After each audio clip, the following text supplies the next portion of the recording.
Thanks, Al. All right, good evening, everybody. Tammy, can you hear us? All right, well, good evening, everybody. I will call to order this regular February monthly meeting of the Village of Trumansburg Board of Trustees. All trustees are present. Do we have any changes, additions, or deletions to or from the agenda?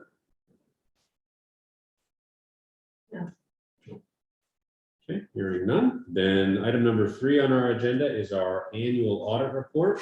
Dwayne Schoen from Insero and Company is here to tell us all the things that we do or don't want to know about our fiscal year ending May of 2021. So take it away, Dwayne. Okay, great. Well, thank you for a few minutes this evening to review the results of the audit.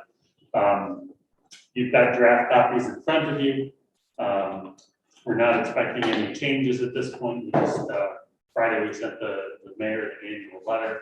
Once we get that back, we can finalize the report. So the numbers in here are good. You've got the audit report, which is the bound packet, and then there are a couple additional letters on top. I want to start with the letters and just get them out of the way. The first one I want to refer to is titled on the top of the first page, Communication with Those Charged with Governance at the Conclusion of the Audit. Auditing standards require that we communicate certain aspects of the auditing process with the board at conclusion, and that's what this letter is for. This is mostly boilerplate language. There are a couple of things that I wanted to point out in here. On page 1 of the communication letter, refers to a change in accounting standards. This is not a village-specific change. This is something that happened nationwide.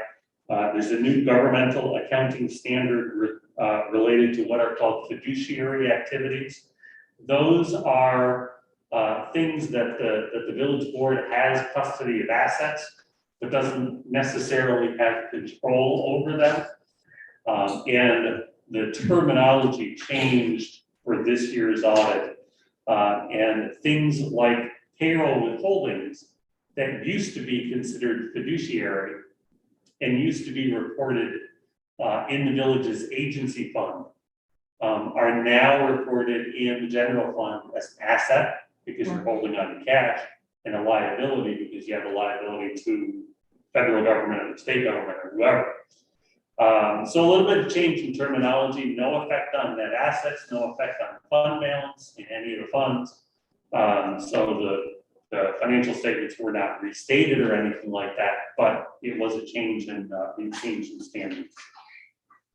I also wanted to point towards the bottom of page 2 of the communication letter. There's references made to a couple of corrected misstatements that we had during the fiscal year. One of them is kind of an annual thing that we do to defer part of the fire and EMS payments that are received before the end of the fiscal year, received during the fiscal year, but are earned beyond May 31st, right? Because the towns typically pay on a calendar year. I think Ulysses paid in 2 different increments this year. But part of those payments relate to the 21-22 fiscal year. So part of the revenue is deferred. And then the second item there is ambulance receivables that were accrued as of the end of the May 31, 2021 fiscal year.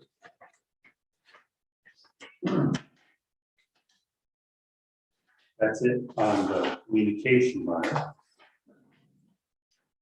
Then we also have what's called management comment letter. We use the comment letter for a couple of different things. We use it to keep you up to date on changes, upcoming changes in accounting standards, auditing standards, anything of that nature. We also use it to bring to your attention any findings or any issues that we had during the audit process. There is at the bottom of the first page and continuing on to the second page, reference to a resolved comment. So this was a comment that we had in last year's audit and bringing it to your attention because it did not recur this year. So that's good news. Related to over expenditures in the 2020 audit, there were certain functional areas within the water fund and the sewer fund that were over expended. But there wasn't any of those over expenditures in the current year. So that finding was resolved. There is one continuing finding relating to accruals. And again, this goes back to the EMS billing comment that we had, or corrected misstatement, where sometimes not all of the receivables are recorded before the end of the year. And so they're adjusted by us during the audit process. And then at the bottom of the second page, reference is made to some upcoming changes in accounting standards. There is a statement on leases that was to be effective for the May 31, 22 year. It's now been delayed a year because of COVID, so it's going to become effective a couple of years from now. The other two statements that are listed on there probably won't have any impact on the village's statements, but we wanted to make sure that you were aware of them. So that's both of the other ones. And so the rest of the presentation is the bound packet itself. This concludes the auditor's opinion. It includes, I should say, the auditor's opinion, the management's discussion and analysis, the financial statements, and all of the notes, footnotes that are part of the financial statement report. Just kind of hit some of the highlights here. I don't want to read through the whole thing.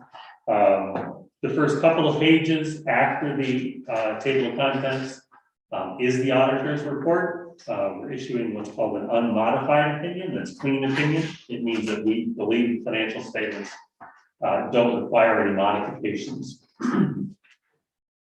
Beginning on page 3 and continuing through to page 3I is the management's discussion and analysis.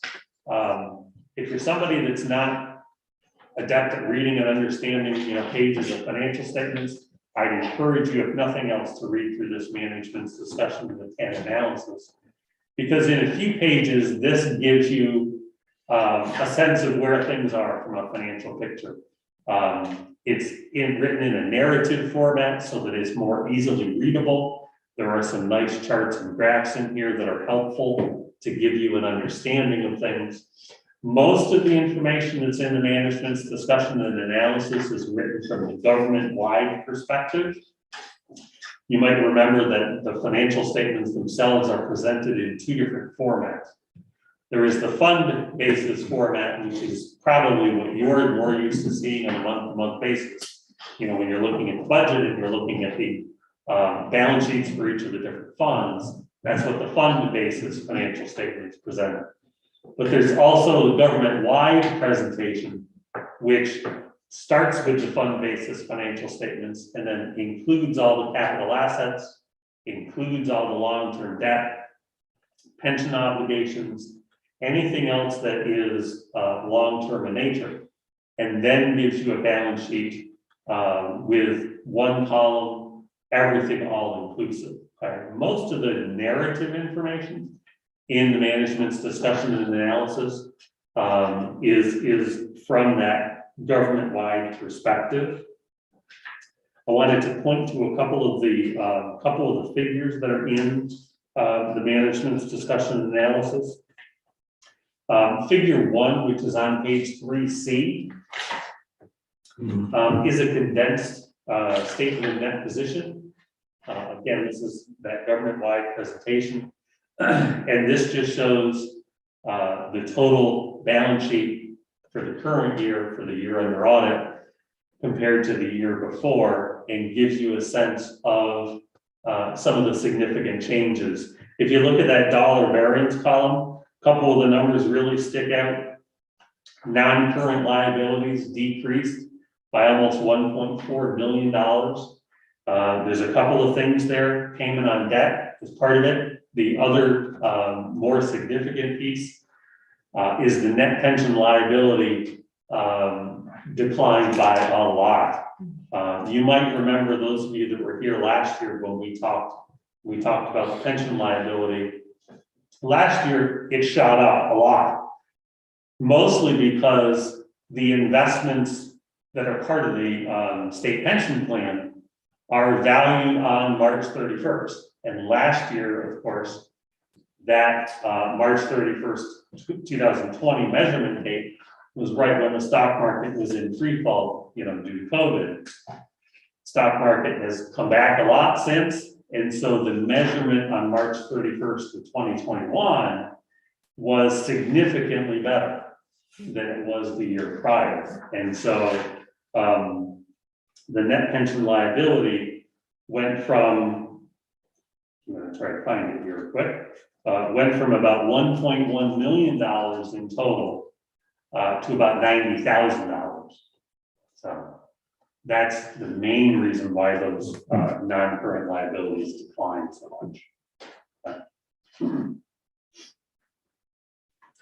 The financial statements themselves begin on page 4. The government-wide statements are pages 4 and 5.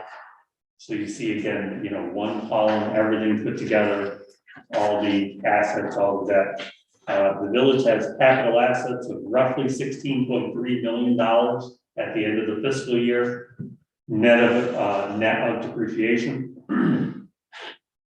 Down at the bottom of page 4, you see total liabilities of about $8.5 million and total net position on the government-wide basis of roughly $10.2 million. Page 5 shows a very slight decline in the total net position, decrease of about $50,000 from May of 2020 to May of 2021.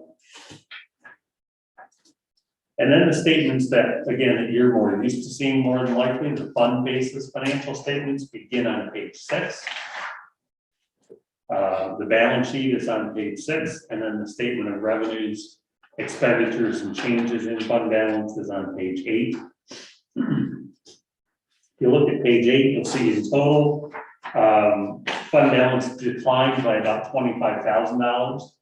The general fund balance increased by a little bit more than $100,000. The water fund, the sewer fund in total declined by about $120,000. And then the non-major funds declined by a little bit. The notes to the financial statements begin on page 10. The notes summarize the significant accounting policies of the village, and then provide some more detail about some of the balances that are included in the financial statements. I want to point to a couple of those footnotes. Page 21 has note 5 on it. Note 5 is the summary of capital assets. And so this shows you the balance at the beginning of the year, additions to capital assets, depreciation expense, and the ending balance. In total, capital assets declined by $452,000.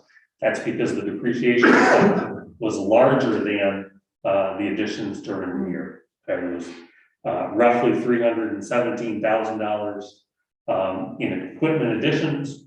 Depreciation expense on the government-wide basis was about $770,000. Note 7 is on long-term debt. This is all the bonds and all the other long-term obligations that the village has. Page 23 has a table in the middle that just lists each of those debt obligations. So total bonds are roughly $7.5 million. And then there's a couple $100,000 in capital leases, installment purchase debt. You can see at the bottom of the page, there was an issuance and a refunding of one of those bonds. And in total, the bonds plus the installment purchase debt declined by about $360,000. And then on the next page, page 24, there's a table right in the middle of the page that summarizes for you the maturity of debt. This shows how the outstanding debt is scheduled to be paid off over time. You can see for the next 5 years, roughly $300,000, between 300 and 350 in principal. And then 5-year increments going all the way up to 2049, when the last bond is scheduled to be paid off. Note 9 is the pension note that starts on page 25, continues for several pages. You can see at the bottom of page 26 is that table that shows the net pension liability outstanding at the end of the year. The employee retirement number was $3,100. The PFRS police and fire number was about $89,000. Again, those numbers a year ago, the ERS number was 800,000, and now it's 3. And the PFRS number was 313, and now it's 89. So, so those liabilities went down because of the way that the actuaries do some of that calculation. Some of the deferred, they call them deferred inflows and outflows of resources. Those numbers kind of offset the substantial decrease in liability because the actuaries are expecting that kind of stock market growth is not going to happen every year. So those actuarial assumptions and calculations kind of offset the significant decline in the pension liability. On page 32, there is a listing of the different reserve accounts that the village has. In the general fund, a total of about $940,000, and then $587,000 in the water fund, and another $490,000 in the sewer fund, reserved for various purposes.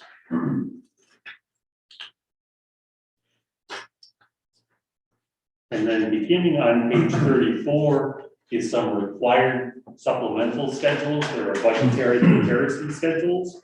Page 34, 35, and 36 are the schedules for budgetary comparison. This shows the original budget, the final budget after any modifications that were made during the year, the actual results, revenues, expenditures, and the final variance. You can see on page 34, revenues in the general fund ended up about $95,000 more than the final budget. Expenditures ended up being $28,000 less than the final budget. And so in total, the actual results were favorable by about $105,000 compared to the budget in the general fund. In the water fund, the revenues were quite a bit less than budgeted, about $177,000. And the next page, the sewer fund revenues were about $13,000 less than the budget. There are also a couple of schedules in here, a couple of additional pension schedules. And then page 42 and 43 are just detailed schedules. So in the on page 6 and page 8, there is one column that just lists the total of the non-major governmental funds that represent the smaller funds, the capital projects fund and the ambulance fund. Page 42 and 43 give you the detail of what makes up that total non-major fund, how much of that is related to capital projects and how much is related to ambulance. And then the last couple of pages of the bound packet, 44 and 45, because we do the audit in accordance with government auditing standards, we're required to issue a report on internal control and compliance with laws and regulations. So that's what that report is at the very end. That report identifies no material weaknesses, no significant deficiencies in the control system, and no non-compliance with laws and regulations. So all in all, a really good report. My thanks to Becky, to everybody in the village for all their help getting us through it. And at this point, I'm happy to entertain any questions. Any questions for Dwayne? I do have one. Do you have a Cliff Notes version of what the GASB leases statement is going to entail? Yeah, so basically what, under current accounting standards, if you have a lease that's turned an operating lease, you know, the kind of, you just pay it every month, and when the lease is done, it's done. There's no balance sheet impact, right? There's no asset reported, there's no lease obligation reported, it's just an expense. When this new lease standard takes effect, essentially any lease that's longer than a year in length is going to have a balance sheet impact. There'll be a right of use asset reported on there, there'll be a lease obligation reported on there. And then, you know, those will go down as you make payments. So in a couple sentences, that's really what the change is going to be. So, Okay. yep.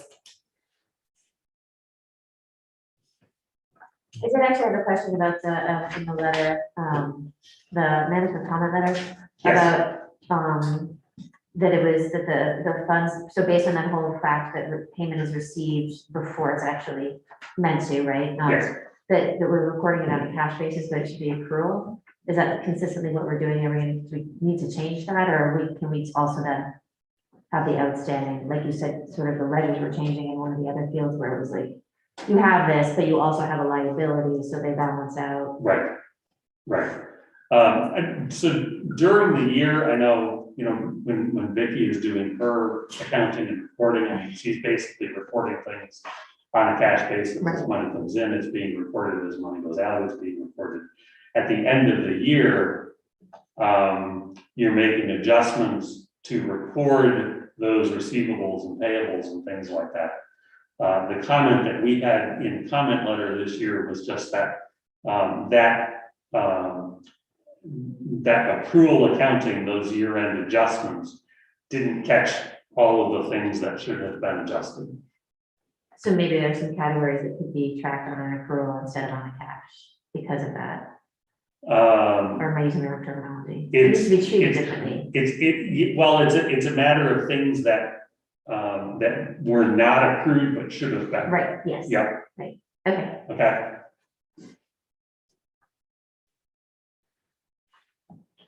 Anything else?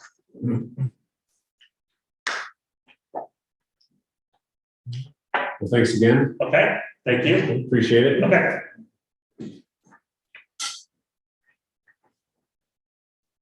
Okay. Timely, since we will be starting in on our budget work here towards the end of the meeting. Good night. Thank you. Thanks, Mike.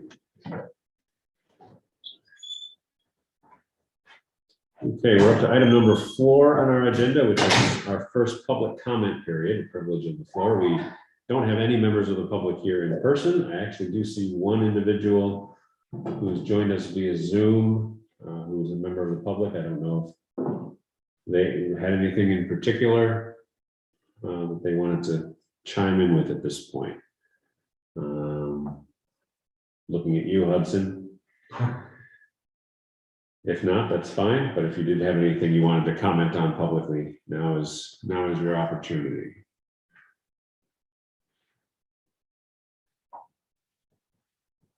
Going once. Okay. Item number 5 on the agenda is reports from representatives. So Ann or Mary, whichever one of you would like to go first, please proceed.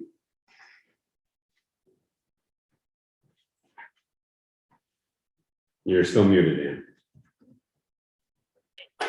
Would have been a shorter report if I kept being muted, maybe. I just getting back from 2 weeks in Florida, so I'll see what I can come up with here. I think you had, I think it was on the 10th, last Wednesday or Thursday, you had a municipal meeting with the county, so I think you had a lot of stuff communicated then. So we still have a mask advisory as far as COVID goes, because we're still in a high transmission area. And we're still requiring masks in county buildings, and we're urging people to wear them when they're in enclosed places with other people. And we're pushing the N90, KN95 masks. And we've, as you probably know, we've distributed quite a few of those out to various organizations, including municipalities. We've also continued to give out home tests. And let's see what else here. We have 13 people in the hospital right now with COVID. So that's gone down a small amount. And we've redone the health department website that talks about all the data, and we're focusing more on hospitalizations versus positive cases.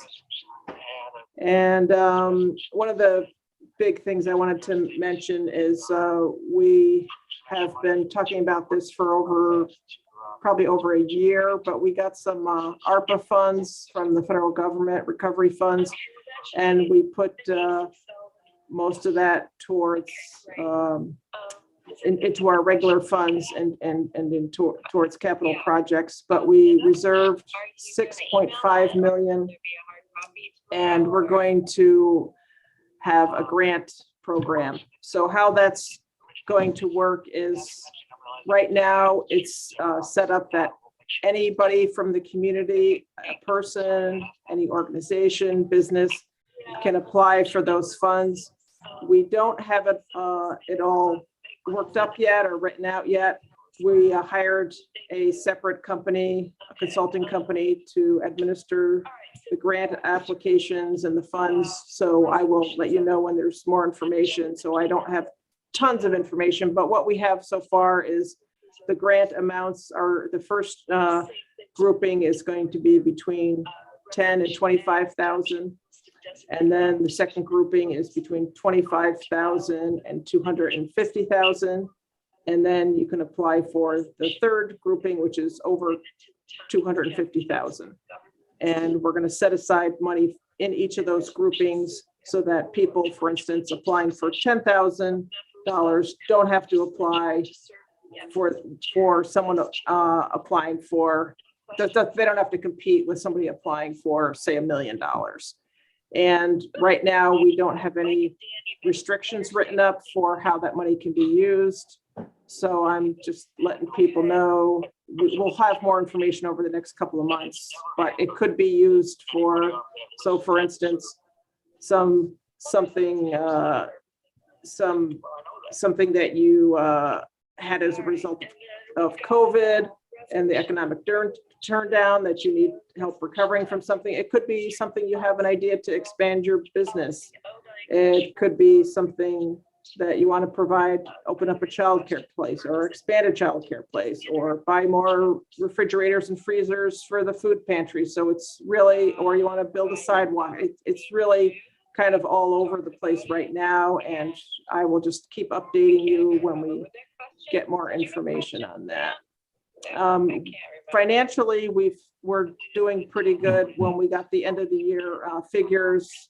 So that's good. We were up in room tax, casino money, sales tax. So all of that was up. So that was a pretty good end to the year. And we will be able to continue fully funded all the grants that we've had before for tourism related events. And I think those are about the main things I have right now. Okay, thanks. Any questions from the board for Ann? It's on the agenda. All right, well, thanks, Ann, appreciate it. Okay, I have another meeting that I'm in right now, so I'm gonna go into that one, but you guys have my phone number, or you can text me if you have anything else. Great, sounds good. Thank you. All right, thank you. All right, Mary. Yeah, hi. I don't have too much to report. As you all know, we have a new supervisor and she's sort of getting her sea legs. And so We've had a minimum of special meetings. And but we do have a few things going on. We appointed Roxanne Marino to the town board seat that was vacated by Caitlin when she was elected to serve as supervisor. And this is an appointment that runs just until the end of the year. If she wants to finish out Caitlin's term, which would be ending December 2023, she has to run for town board for a one-year seat in November. So that remains to be seen if she will run. I know, I'm not sure if it was at the last meeting or maybe the meeting before, I told you all that we were just about done with a noise ordinance that we were hoping might cover the town and the village. But we also have, in addition to a new supervisor, we have a new council. And so he didn't like the noise ordinance that we wrote. It specifies noise levels by decibel. And the other way to approach noise is to use the reasonable person standard. So, if a reasonable person felt that this was too much noise or too loud, then the person could be charged with a violation of the ordinance. But so there are pros and cons to either one. And we haven't quite worked out the new noise ordinance. We're kind of starting again from scratch. So I'll let you know when that comes to pass. The village's noise ordinance is really is based on the reasonable person standard. We actually do have a decibel. We actually do have a decibel qualification in it. What was that? We actually do use decibel meter. Oh, okay. Villages, yeah. Do you ever? It's interesting. Do you ever cite anybody? Yes. Oh, okay. That's interesting because our council felt that it would be like too hard to, have a decimeter and to get the decimeter out to the public, at 3:00 in the morning when somebody complains. And that's interesting. Okay, well, I'll take that back to the town. Because I think actually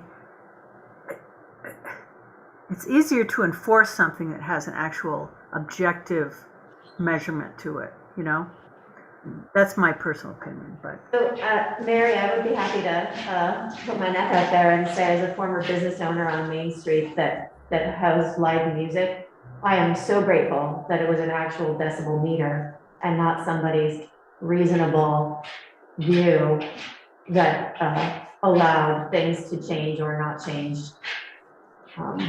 Right. So having an officer or me actually had an app on my phone so that I could gauge with a fair amount of accuracy what range we were in. So if you're, if you're close to 90 decibels, which is not as loud as a hairdryer, but it's there. But then when the police came down, because they have to respond to calls, right? And they also could say, yeah, this is not anywhere near 90 decibels. It was very helpful for all concerned. Yeah. Well, that's good feedback to have. I would think the farmers in our community would be pleased to know something like that, other than somebody's reasonable discontent. Right, right.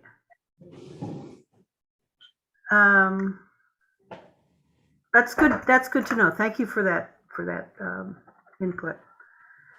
And then, the other thing is the town board, has started putting our meetings on YouTube. And, I think that was effective with the last meeting that we had in January.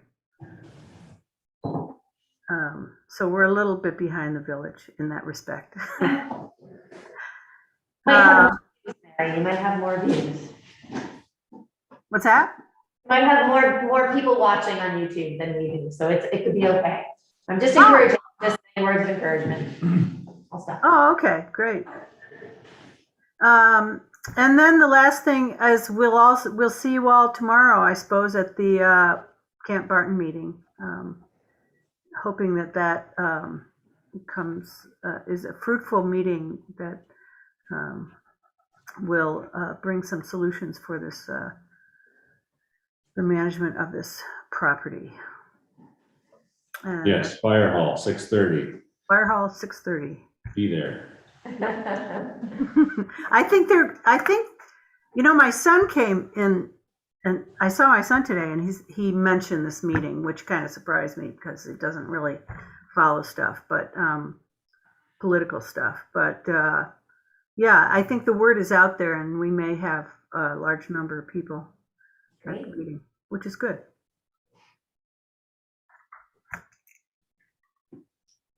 So that's about it for me. Okay, great. Any questions for Mary?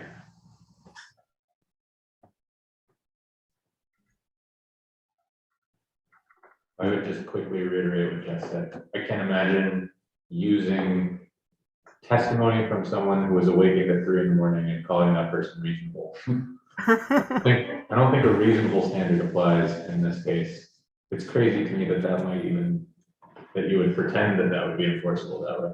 I think you're absolutely right, for whatever that's worth. Right. Yeah, Great. part of this discussion is whether the village would enforce it. I would not support a reasonable. That would be. Well, it's not very objective, and to me, that's a little.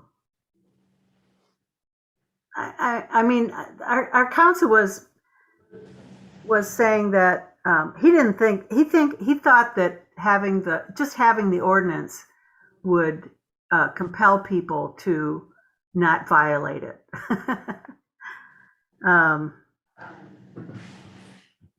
It would compel people to be good citizens and not make too much noise. So That's interesting. Regarding the meeting tomorrow night, I'm not sure if you can tell from what's on screen, but we're playing around with some new meeting technology. So we may actually be able to, I had told Caitlin and Carissa that we were not going to be live streaming tomorrow's meeting because it's at the fire hall and they don't currently have the capacity for it. But we may actually be able to. So I'll send around an email tomorrow if we decide that we're going to attempt it. I'll send around an email tomorrow morning so that we can post it on the website. If the town wants to as well. So if there are residents who are interested in the Camp Barton topic, but don't or can't make it to the fire hall tomorrow night, but they may be able to log in. At least listen in and or offer a comment if we have time. I do want to try to keep tomorrow's meeting geared towards our 3 boards and make sure that we all have the discussion time that we want. But if we have time at the end, certainly public comment would be interesting to see take the temperature of folks. So just keep that in mind, Mary. There may be an opportunity for folks to join tomorrow evening remotely. Okay. Anything else for Mary? All right. Well, thank you, Mary. Let's see. Item number 6 on the agenda is our consent agenda. Now, I did include the, I think that's great. okay. So the consent agenda includes our meeting minutes from last month, January 10th. It includes a memorandum of understanding with respect to the Cuba Lake Watershed Intermunicipal Organization. It includes a resolution from the village, which is part of our climate smart community responsibilities. And it includes our abstract of claims, which I will just read since we do need to know how much we're paying in terms of our bills. So we have our general fund abstract totaling $323,950.85. I think there was a large item in there.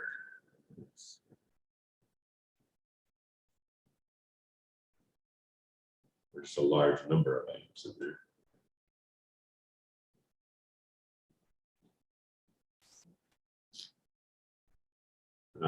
Let's see, the paving from a few months ago was the big one, $80,000 worth of paving that took place at the end of the fall. We have our EMS billing abstract totaling $14,728.10.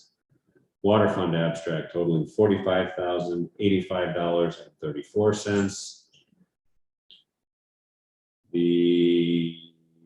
Let's see, sewer fund abstract totaling $25,162.98. Trust and agency, $54,419.98. And so I would entertain a motion to adopt the, Tammy's your hand up? You're muted. Yeah, I just noticed when I was in the Dropbox that it didn't appear that the last version of the minutes Yeah, that that's- included the executive session and the matter that was after executive session that was voted on, it didn't sync. So I just resent it a few minutes ago. It's in the Dropbox, but I just wanted you to know that that had been added or synced. So I would entertain a motion to adopt the consent agenda with the caveat that we are using the final draft minutes, not the ones in the agenda packet, which we're missing some pieces of information. So moved. Second. Any discussion? Just to say that I don't need for the title document, but that the resolution, the climate smart communities resolution, I mentioned in State of the Village, it's just a quick, this is essentially a conceptual or philosophical commitment to the idea of sustainability.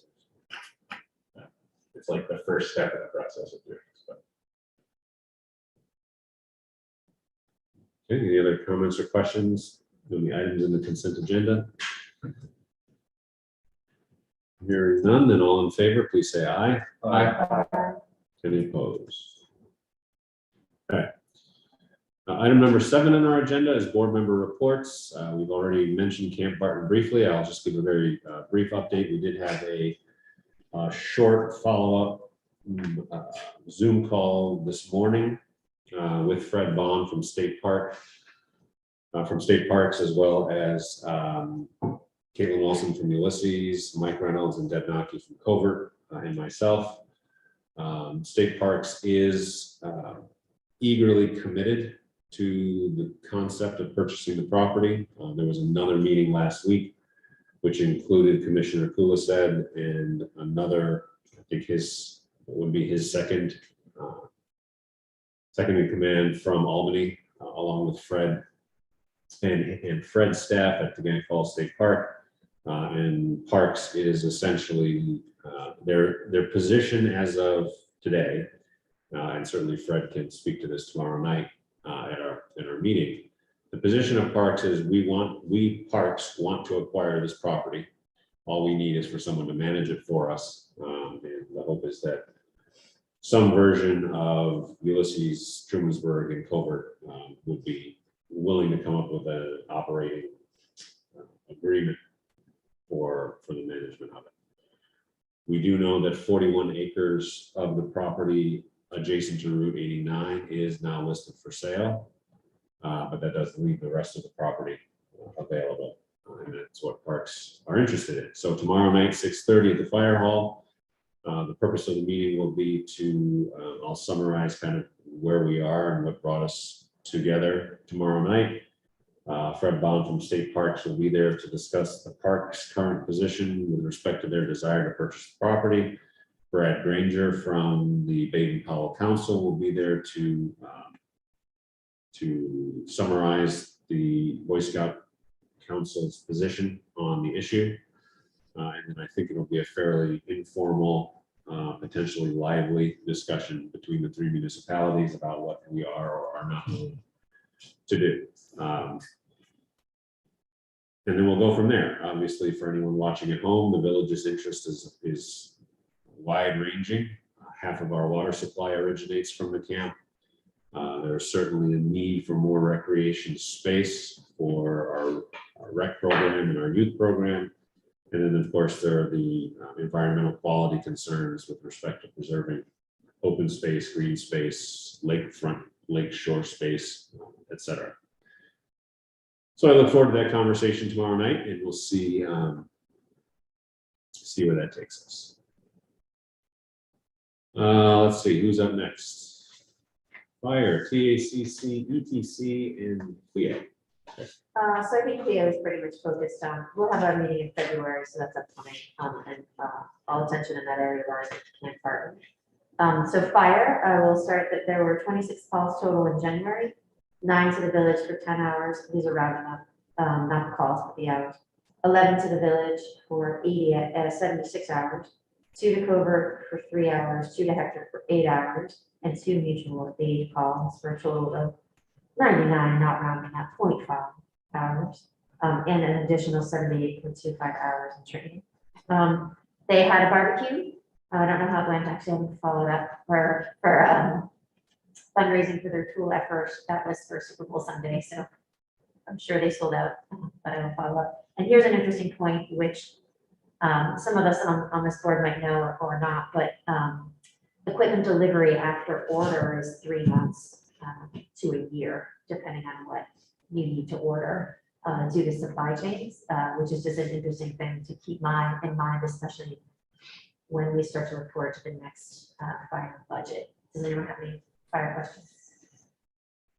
And I think I want to keep my other business really to the notion of a couple quick questions, actually, and then I think we should talk about the 150th celebration and what some aspects of that we want to do. But how do we feel about, we should decide, maybe we can't decide right now, what events get posted on the village social calendar? What are the sort of the parameters of that? And my feeling state at the moment is that it should be inclusive if it's something that's open to the public, to the benefit of some aspect of our community. So my, 50th birthday party isn't necessarily something that should be put on the village social calendar.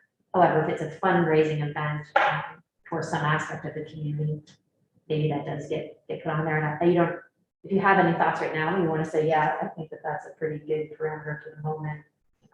Or no, please be more specific and give us something to say yes or no to that way. What's the administrative procedure for the calendar? Like, is it flowing through you? I would trust your judgment. I don't think, it seems like it would require a pretty drastic outlier to say no. To say no. I mean, I think it's that. I think if it's open to the public for the benefit of some aspect of our public health and prosperity, that, like, I don't want to put every individual's yard sale on there, for example, right? That's for personal gain. The village-wide yard sale where everybody is participating is a very different kind of thing. And it may just be that's a close parameter we can get until we have to change the dress code to say you can't wear a jean jacket because someone showed up with a jean jacket. We haven't thought that. Does that make sense? Yeah. Okay. It feels like echoes of the flag policy, but Right. I would prefer to leave it to your discretion. Okay. That would be my preference, because otherwise we go down a rabbit hole. And again, as you get approached by your constituents, I would say, is this an event open to the public for the benefit of more than a single individual or family? Yeah, or a greater fundraiser. Okay. Yeah, I think that, because you mentioned flags, and I've been thinking about flags recently, and unfortunately. But I feel like that is a parameter that's fairly clear and straightforward, and I think captures a large part of what we're doing. I would start with that, and then if it seems like it's not really fitting the need, then we go front of discussion. But Okay. I think that makes sense. Great, great. What other? The only sorry. other thing I would suggest is in whatever conversations are had publicly or individually, there should be no expectation made that the village will somehow not miss an event. In other words, we are not the arbiter of the public listing of events, because that one fundraiser that's done that we weren't notified of, that didn't make it to the calendar, that organization is really very upset with the village. How come we were left out? How come we were singled out? How come you didn't put our event, which was a community benefit and was open to the public? How come we didn't make it to your calendar? So I want to make sure that there is no expectation set that we are somehow going to monitor every event under the sun that might wander through the village and make sure it's on the calendar. If someone comes to us, that's great. I think that, so I think So- that it needs to be funneled through the email and Also adding a third criteria, which is that they submit a request. Yeah. they So submit a everything you request. said, plus they've Yeah. submitted a request to you. And then it has to be, I mean, we don't have a person dedicated to watching any of our communications as a village at the moment. Look at you, Keith. And no, I'm kidding, sort of. TCR does a decent job, but not in the village, that's not part of the village. TCR. But some community rec, the community record has like a monthly email that does a decent job, but it's not part of the village, so I don't really. Well, guess what I'm saying is, so if people send me a submission to the email address the day before the event and it doesn't get up, like we have to have some recognition that there's no paid person in the rec department or somebody's job that it is at the moment to monitor all those. So, let me think better about how I can also have someone else look at that and then set an expectation that says, thank you so much for your submission. This would take a week to process or something. I don't know. And to me, it should be, there's set criteria for what we post, and then if you meet that criteria, you still have to make a request. Would make requests, yeah. Yeah, take all subjectivity out of it. Why don't I think about But making it a has to be form? public, it has to be a public event. It has to be We can put within it the on the village. website. Let's put a form on the website, all right? I'm just adding to my list. Okay, so we're all in agreement with the parameters. I'll put some language around that and I will make a form with a request and maybe I can just approve it in the flow and then it'll bang and automatically load. That would be ideal. Okay, we'll look into form. I think people like it when government creates more paperwork. Well, no, this would be less though. Like instead of typing an email and explaining all of your things, That's true. click this form, fill it out. You answer all the questions. I see it. I hit yes, and then it populates on the calendar. This is my dream, man. You can make it come true. We can talk to Nick, see what he can. I think that we work can out for us. Okay, Shoemaker. anything else? Okay, and then when it comes to the notion of needing to repave the little village, that surface, who would do that? Is that technically, Talking about the parking lot. no, the actual, like the spaces that's used in the park, in the public space of the village? That would be DPW if we, as a board, decided it needed to be repaved. Not necessarily. So the Children's Village itself sits on property owned by the laundromat, Okay. which has been Oh, technically leased for $1. oh, So oh, that's oh, why when they had that water issue, they needed to get in there, dig it up. They yeah. had to, now the parking lot the village owns. The village owns the parking lot, but the space that the little village The is space that on. little village sits on is laundromat property. Okay, so it's just That's a conversation. friendly, it's a friendly relationship there. Okay, great. And then, so I did have a conversation with Marlene, and Karen Powers, and so we're moving forward with thinking about taking care of T-Berg as something which is in part where this, because they're planters and they think of that space a lot. So just saying out loud and for people listening that the ETC will be the direct village liaison, and then we'll help coordinate with the DPW commissioner about things, or the board about suggestions that they might have. And they, which is exciting to think about seeds and planting coming up. Let's see, May 7th is when they're looking to have all their planters built, if they need new ones, and they'll put plants in on May 19th. Which isn't that far away. And then, it's not even that far away, it's the 150th celebration of the Village of Jonesboro. And so I think that we need to decide if we want to, like, what we think this is gonna look like, and do we want a coordinator for that, or is it going to be more like a series of events? Yes, and will it be just one weekend, 1 week? Will it be a series of events that people could tack on to, and they could apply to say, we wanna be, how do we want to approach the 150th? So I'm certainly open to suggestions and input. I have been thinking that it would be difficult to do a single event in the middle of summer that would necessarily do justice to 150th anniversary. I've been thinking along the lines of certainly some type of banners on Main Street. I don't know if this year's senior class is going to want to do banners or not. I haven't heard from any of those folks yet, but I can reach out to them and find out. But even if they did, at some point midsummer, we could transfer over to kind of a 150th anniversary celebration banner. What does that look like? Is that every light bulb? Is that, how gaudy do you necessarily want to be with that? But I want to do something. But I'm also thinking in terms of the events that are already going to be taking place. So we have Community Yard Sale Day, we have Porch Fest, we have the Crit, we have Winterfest. If each of those kind of holds a place in, adds an element of 150th anniversary celebration, then I think that would be a way to draw out the celebration a little bit without trying to nail down one specific day, and worrying about everything from turnout to how the event is run. And then whether we hire a specific coordinator, whether we want to have it done through ETC, and sort of ambivalent on that. I think there's going to be a fair bit of potential legwork, depending on what direction we decide we want to go in.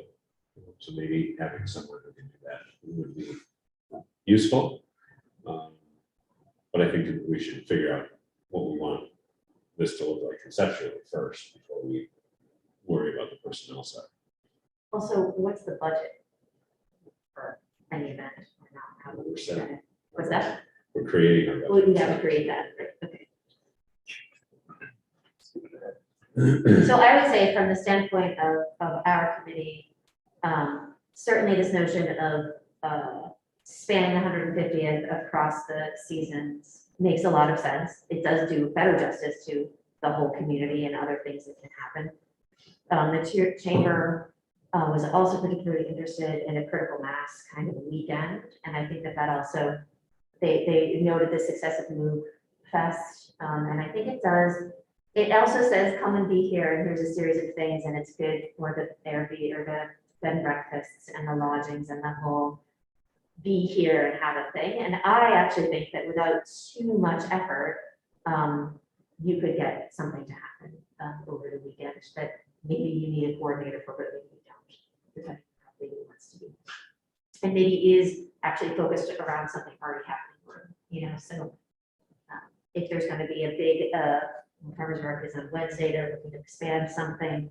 Is it going to be, Porch Fest is kind of a natural weekend to look at, which is in June. What's the schedule? When does Porch Fest end? It's one day. No, I know, but what's the time period? Like, it doesn't usually go late. No, Oh, it's no. like, you usually have like an after Porch Fest. Your thing is usually towards the end of Porch Fest, right? Yeah, I think it's a I want to say 5 or 6. 5. Yeah, I think it's 5, but don't quote me, I'm sorry that I can't remember. I think it was a noon to 5, It all ends at 5, it's like 11 to 5.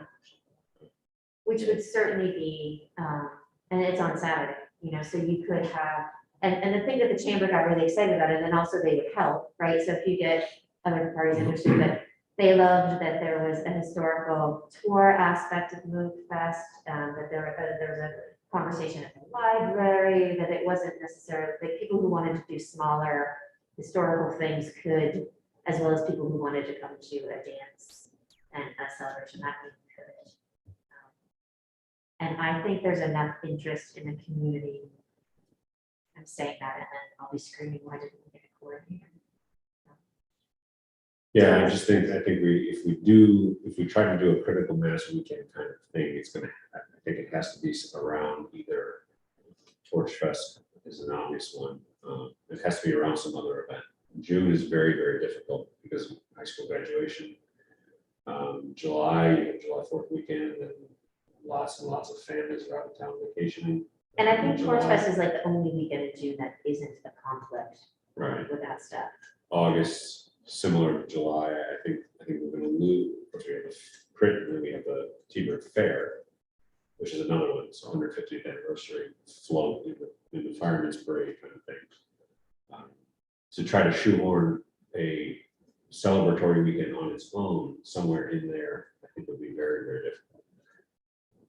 But adding to any of those existing events, even if it means one of them is kind of a marquee, I think that can work. So I'm just gonna throw this out there. I want to close Union Street. That's what I want to do. Want to have a dance in the street? Yeah. Yeah, great. We, I have the fondest memories of doing this. Yeah. Somewhat regularly. Yeah. And Yeah. it's such an easy thing to do relative to all of Main Street. And it's become such an easy highlight, like centerpiece for any kind of event. I agree. I think there's huge interest in that, and they did try that in not so long ago, the past 10 years for something, I don't remember what, maybe a Winterfest before my time. Nana said that it was a great idea, they did it, that permitting or whatever wasn't a big deal, but they needed to seed it with people who would dance. Oh, We did Well, if invite we some did- actual dancers. Well, I think it's all about the band, right? And- If you make it a concert rather than, like, we don't all need speeches, right? We No, wanna no, make it's it just a party. dance, it's just a Yeah. dance, yeah, and I love the notion of these are our streets. I'm trying to find the Porches.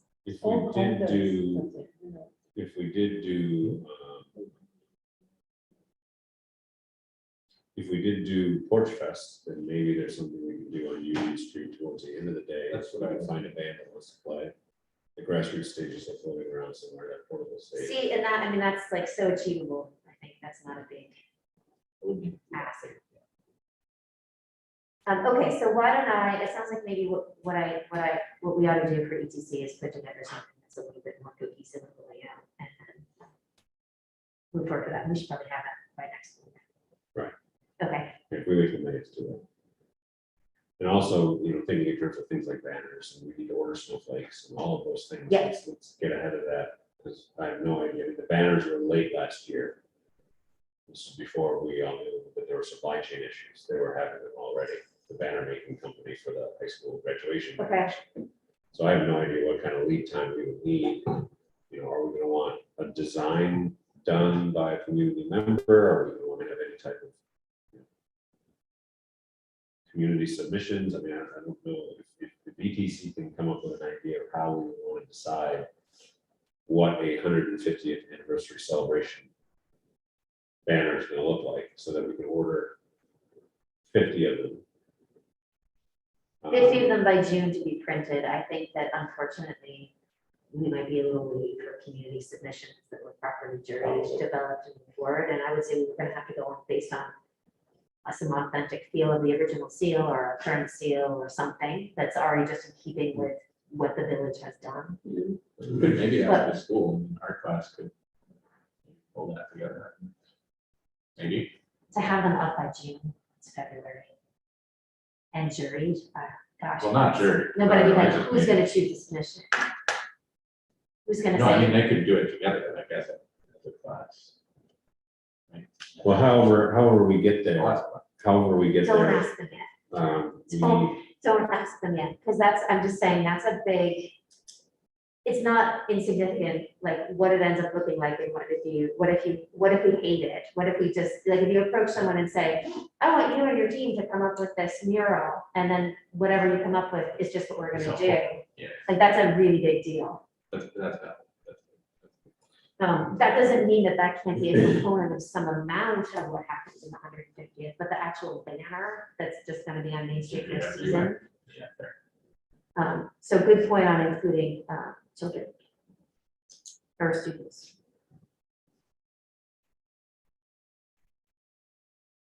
Where do we work in Google Docs? Do we have a running, what's our best running conversation? Is it still email?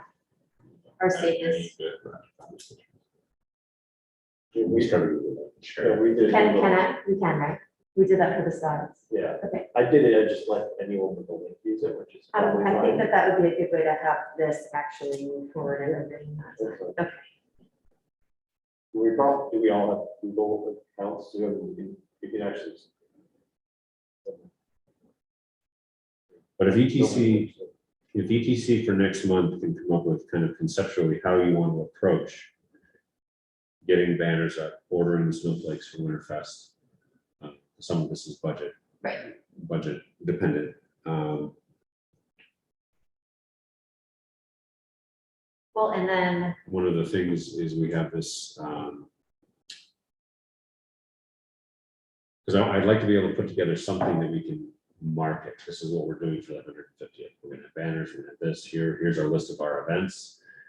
At each of these events, we're going to be celebrating the village in this way or that way or the other way. We could then publicize the Bright Crowd book, because we're not gonna have that.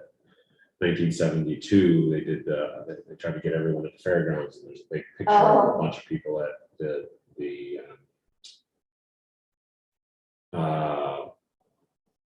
which stage were they at?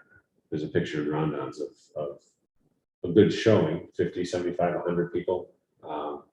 We're probably not gonna be able to coordinate something like that this time around, but we can do the 21st century version of it, which I think would be neat. But being able to get all of that out, publicize it, and not wait until June or July to do it, I think is important. oh, I agree. And then I think also we can get the Tompkins County Chamber to be aware of all that series of events as well. Some of those members. Okay, I think we can do this. That is definitely all for me. Okay. EMS Youth Street Tree Advisory Committee. So I don't have much of youth. As far as the Street Tree Advisory Committee goes, we did officially receive recognition as a Tree City. I am also, because of the timing of my baby, delayed the risk mitigation notices that go out. So then I'm hoping to get those out by the end of March. So Tammy, I'll be in touch with you soon to get those letters out. For budgeting purposes, it will be a little bit tight in terms of the use of that money. I'm working out exactly, but sort of is what it is at this point. So we'll see how that materializes, if people can jump on it, or how it goes. In terms of EMS, you all know we appointed Joel. That has been going great so far. Obviously, he's just beginning, but we are he has the advantage of having been sort of de facto EMS manager for some time already. So it's not like any of what he's doing is new, although I think he is finding probably that the perspective is a little different when you have actual decision-making power on some of these things. So I think that is good. One of the things that we are sort of grappling with is how he wants to organize the department. You all remember we sort of went back and forth as far as what the organizational structure should look like. He has come up with a sort of preliminary list of subtasks or sub-positions or sub-duties, or how you want to term it, for different EMS staff to take on specific duties. So whether it's supplies, clothing, managing the narcotics, managing the 4800 reports, that kind of stuff. Divvying that out and assigning that to specific people and then associating that with a stipend is one thing that he would like to do. It's also something that Gordon and I have talked about with him. we both support this. So what I would like to do tonight is to approve just a lump sum payment for Joel to use in stipends for those positions for the remainder of this budget year while he's sort of sorting out what exactly they look like. With the intent that either he would have something that he would keep internal or he would have something that he would share with this board over the next budget year. But that said, I would move that we. Before you do that, though, I was thinking about it since we talked this afternoon. I actually don't think we should approve a lump sum number. Okay. I think the board should just agree, if we do, that conceptually, that we're on board with that idea, because from a payroll perspective, we are gonna have to approve the stipend to the person. Okay. So if he knows he's got whatever, $7,000 to spread out, Right, that's then the two of you can work on who's doing what. But then we're still gonna have to circle back and come back to say, you know, Bob is getting rid of this, Jimmy is getting rid of that. That is a good point. Yeah, we would have to do it twice anyway. Right. But so in that case, I guess I would just open it up. Thoughts on that sort of a structure? Does that feel agreeable? Is that reasonable? One of the things that came up in conversation at our EMS meeting, our meeting with the department in January, and then in conversations with Joel since, is that if we expect a manager, the EMS manager, to do kind of all the things, that gets very unwieldy for that person. So then how do we allow that person to delegate? Where we've kind of settled, obviously, where Ben and I have settled is actually delineating some of these tasks that he can hand off to an individual, and then incentivizing people to raise their hand to do it. The easiest incentive is a little extra money. The obvious example we have in place right now is at DPW, where we have, you know, it's not a title or a job description change, it's just we're paying someone for internal responsibilities on the day-to-day, and we would basically be constructing the same thing for 3 or 4 additional EMS employees. Allowing Joel, obviously, the department had to decide who best fits each of those spots.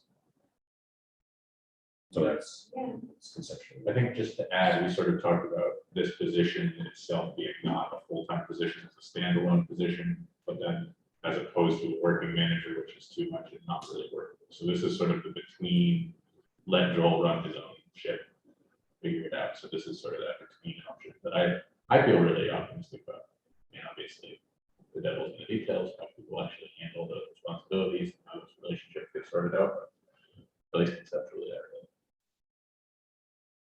I like the clarity it brings. I feel like that is part of what it seems is often the problem, is kind of this general lack of who's exactly in charge of which pieces, and the structure of well would be like, you know, like this is a cohesive role that we need someone to fill, and it's easily delegatable and makes sense. I think it's a great option in the world. So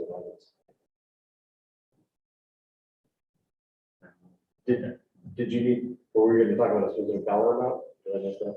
I mean, so I think in general, I think we're right, because we would have to assign these to specific people after Joel chooses them.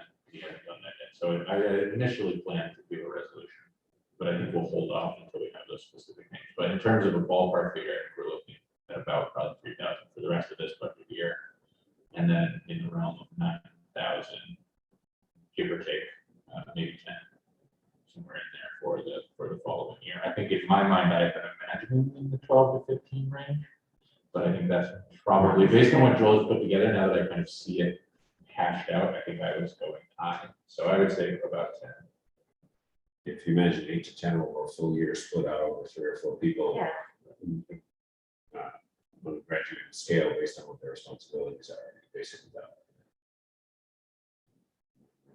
Yeah, about 8 to 10. That makes sense. Yep. That I believe is all. I do have one executive session thing that I The more than one. yeah, Okay. so we'll circle back very soon.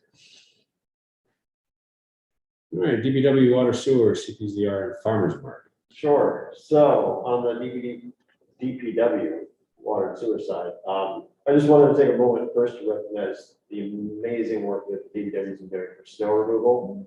I'm talking with Dusty, I believe they work all but 2 days in January, working on snow removal. And last I checked in with them on February, it wasn't looking much better. Seems like it's eased up a little bit recently, but they put a lot of time in, so hats off to that. Dusty, Roy and I met with MRB to identify kind of further areas for I&I study. So went back and forth a whole bunch of different pieces. The kind of net result is we're going to focus our efforts on kind of high potential areas in the village, primarily looking at the school, Main Street, and the area out towards East Seneca, going into Seneca County by the doctor's office and the region up that way. And we'll kind of be using televising and smoke testing as makes sense in different areas. We're holding off on any additional review of the Compass Mobile Home Park area with the anticipation that the upgrades that IHS is looking at will hopefully make an impact, and then we can kind of double back around and see what that looks like once those are done.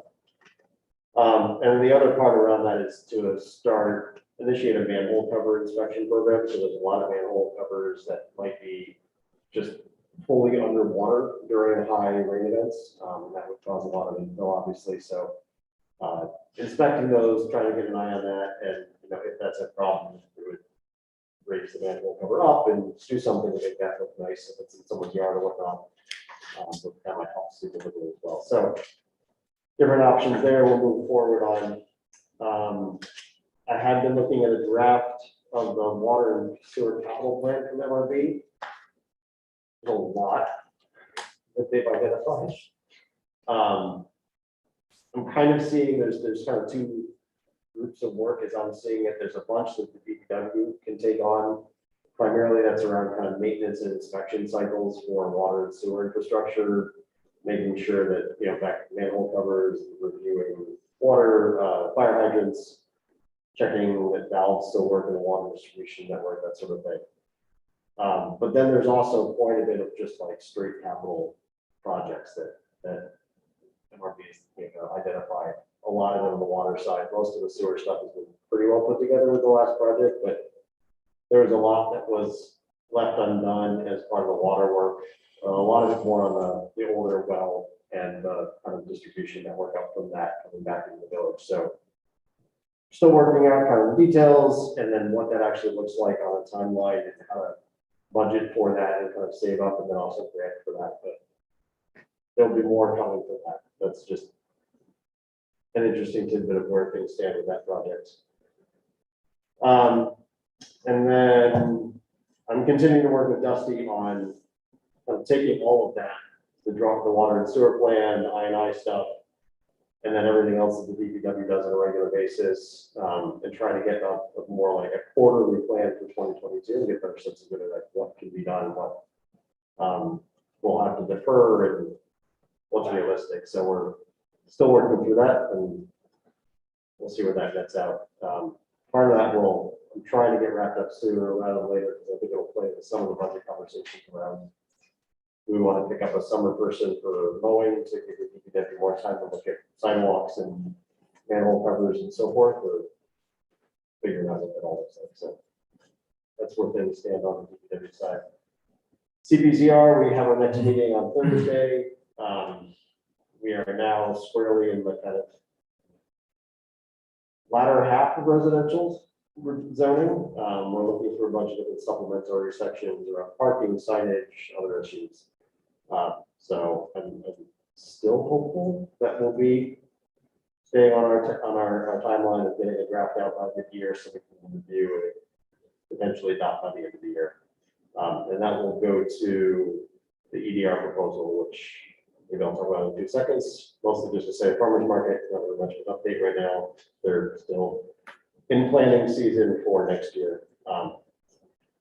But to double back to the EDR zoning proposal, so I included it in the email that I sent around earlier. It didn't get in the Dropbox till just now. I noticed it, so I added it while we were here. But there is a proposal letter from EDR, in the Dropbox. To the scope of which is around basically helping us take whatever draft the committee comes up with and getting it through to adoption. The key pieces of work there are kind of twofold. One is kind of administrative around taking the document, formatting it, getting it cleaned up. The base I think we're working off of is like a scan, like a PDF that got converted into a Word document. The formatting is not great. We're gonna go make a bunch of edits on it anyhow about like what we want to change. And so it's kind of helping just administratively take that through to a good final product. But then the other part is kind of guiding the committee through all the reviews of those changes between legal review, this board's review, county planning, our planning and zoning boards, seeker, public hearing, and so on and so forth, board resolutions for all of that. So it's kind of a hand holding and administrative work around drafting all these different pieces as we move forward and just making sure we follow all the right procedures. I mean, a lot of it will still want to be in touch with Guy Crow over the course of all this, just to kind of make sure we're still on the right path. But a lot of this is to kind of also use EDR time rather than Guy Crow time to work through a lot of the details. So that's total not to exceed $7,000. And if this all seems reasonable as far as scope and understanding for people, I certainly think it does. I noticed there isn't actually, like, this is a proposal, not a actual approval, but I guess I would, not quite sure how to handle it, but I'm assuming I might just move a resolution to approve up to $7,000 for EDR. And we consider you accept this and maybe actual paperwork and so forth. Yeah. Just as one aside, I don't know if that's important, we do have some amount of this, I think 1,500 or so budgeted for the rest of this year. And I talked to EDR and they're open to having us split the payments across our financial resources budget responsibility for the rest of this. Most of this work would, other than maybe the kickoff, wouldn't start till we have a draft, which is more mid-year anyhow, so it kind of works with our financial calendar. So is that a motion? Yes, I will move that. Second. Motion and a second to approve EDR's quote for their ongoing work. And we do have, I think, 1,300-ish, 1,200-ish left in this year's budget for them. You know, part of this will be you signing, right? So we need to authorize that as well. Right, because it'll be an agreement. Yeah, if we're resolving to accept their agreement, then actually either I or Vicky can sign it. Any other, That's exciting. I would just like to point out that it's nice to see a proposal that legitimately looks reasonable. Like in terms of the numbers and the like this, I can trace. I see. the correct amount of zeros? Yeah. It doesn't feel like there's too many of them. Formatted the same. I think this goes well for the zoning code that we see. It just doesn't look like. Yeah, I will say, like, EDR, I've gone back and forth with the different pieces of it, but I think as far as this goes, I was actually rather happy with their work in CPC and the comp plan procedure. Just handling the documents, drafting resolutions, all of that was very, very easy, very straightforward, which is very nice to see. Certain notes, but Okay, so there's no further discussion, then all in favor of accepting EDR's proposal as presented, please say aye. Any opposed? The last item I had here was a bit of a conversation. We can see if we have a conclusion we want to come to, or we can kind of keep mulling over. But Dusty's brought up to me the idea of a quarterly mailer, and the more I kind of think about it, the more it's an intriguing idea. I know we continue to try and find new and interesting ways to reach out to the community and keep people abreast of what's going on. I think we do an incredible job on the digital front between emails, the website, and Facebook. I still imagine that leaves a good chunk of the village out of what actually is happening. I think we try and compensate well with some postcards for the really important things, the state of the village, separate account plan, we've done pretty well on. But it's kind of ad hoc as needed. And I wondered if we might be better off with looking at like either a biannual or a quarterly mailer that could include some of these things that we're already kind of sending out a postcard 1 or 2 times a year kind of anyhow. But could include, you know, upcoming events, upcoming department updates. I know Dusty's really interested because I think he'd like to get out ahead of, hey, don't forget, you know, snow removal, or don't forget, you know, leaf pickup is this, you know, just kind of reminding people of these things out ahead of events. You know, I could think of other ways of lining it up with water billing if we wanted to save on postage mailing and stuff. I don't know how detailed that really needs to get to, but I think it'd be an interesting place if we can do board updates as well. I think there's just kind of interesting places to play there. So I want to bring it up as an idea if we want to think about that or adopt such an idea. Seems like the only drawback of something like that is that if it's, especially if it's like biannual, you're setting dates that are pretty far out. So if anything changes, it's very difficult to reach that audience without like a correction or something like that. But that's the only drawback. Or at least I think that seems. Because I agree, I think we're missing a lot of. Well, I mean, I think we need to know what the cost is. Like if you're talking about who's gonna write it. So there's a labor cost for that, and then there's the actual mailing cost and the printing cost, just to be real about Right. whatever. And then I think that that's a really good point, but I could see that if there were a quarterly postcard or something that just also is and then heads up, you know, snow removal season, I don't know, we could see doing it. I'm just wondering who's gonna lift that.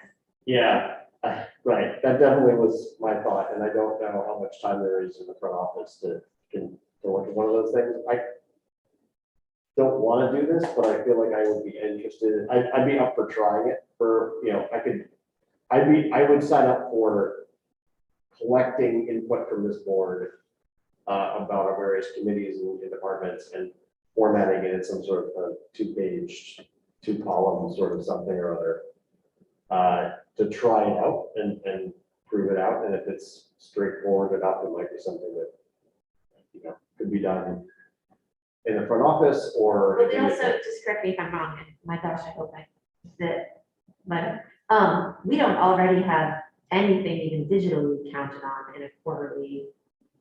We don't have anything, right? We have no regular communication people can count on, right? We reach out to them when we have something to say. As far as mail, yeah, that's my. No, even digital. We don't send out a regular, we don't have a weekly newsletter like the town businesses. When did it start?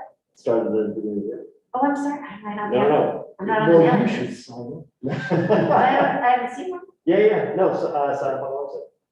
It is Okay. kind of a slow launch, but it is happening. No, but it's that, and you know, sorry, you did say something to stay in the village, and you would have to sign up, so if you don't sign up, you're not gonna get it, just like Right. the town. Yep. Okay. Yep. So, Yep. so then some of the work effort is kind of already being done, because things are already being funneled to collecting cash. Right, so which that, makes that, a quarterly so thing. what that is that's just what we put as news items on the website, packaged every week. Oh, so So it's a little bit less. I think this would be an ask more for. curated. Look, my vision for this is to ask for this board to reach out to all the departments and our committees and say, what's the, you know, 5 sentences or 3 bullet points or whatever that you think is important for people to know about the next 3 months. So several years ago, I have to really search to figure out what year it was. But several years ago now, we attempted a quarterly newsletter, PDF only. But it was very much what you're describing. It was basically 4 pages. Something headline-ish on the front. There was a section for, you know, I think we called it from the mayor's desk. Marty would write up something that he was interested in. We would have a section for each department. Dusty wasn't supervisor, so we're going back quite a few years. And I thought it was really, I could find it if you want to use it as a template or not, but I thought conceptually it was a really good idea. The problem was one person ended up doing it all. And he got very tired of doing it. That was me. Now, what I would like to try if we do this is that same style, but then print. See what the cost is to have it print 1,000 copies, but then not mail it. Put it sure say, put McKinney's, put them up front, so we have the ability for taking to Juniper Manor. So people who are not digitally inclined can get physical newsletter, but we're not gonna spend thousands of dollars mailing it. Yeah. I also think we should probably start with twice a year, see how that goes. Yeah, I'm happy to start small. And if we find out that we've just got so much information, then we can go to quarterly. Because I did find, when we tried this before, I did find that it ended up, the first quarter, because like any idea, you got a lot to say, that's why you had the idea. But by the second or third newsletter, we've got to be, what are we gonna talk about this time? I know that you did it all because I don't even remember that we got to the second or third newsletter. Yeah, we did, we had, I think we managed That's probably millions of. a few quarters worth. But yeah, we ended up really scraping for what are we gonna talk about this time. But even if it's just department updates, I super love the idea. I'm not signing. You did have that. Yeah. Why don't I set up a Google Doc of some sort, and I don't know, why don't I take this back and figure out what the next step I is? think I even use Microsoft Publisher, is that even a thing anymore? Microsoft Publisher? Could be, yeah. Is there any way Don't be to, fun. That's what I use for everything. Well, say no more. So you're an expert is what I'm hearing. No, that's not what I said. That's what I heard. is there any way to create anything automated that goes out at a certain interval and all it does is pull from whatever's on the calendar? So that's what it sounds like Ben's doing weekly already. It Well, no, weekly but that's is, website updates. that's website news. Yeah, I probably, I would have to talk with the website guy. With Because then like DPW said that could all go on the calendar. We can pick up weekends, we Yeah. can pick up ends, Christmas tree pick up weekends. But yeah, definitely there's a way I to mean, do that, but that's still right. digital, you're still digital. So that's not bridging that gap. Well, with the like assembly, it can be automated. Potentially, yeah. I mean, yeah, there's a lot we can automate. I could automate us,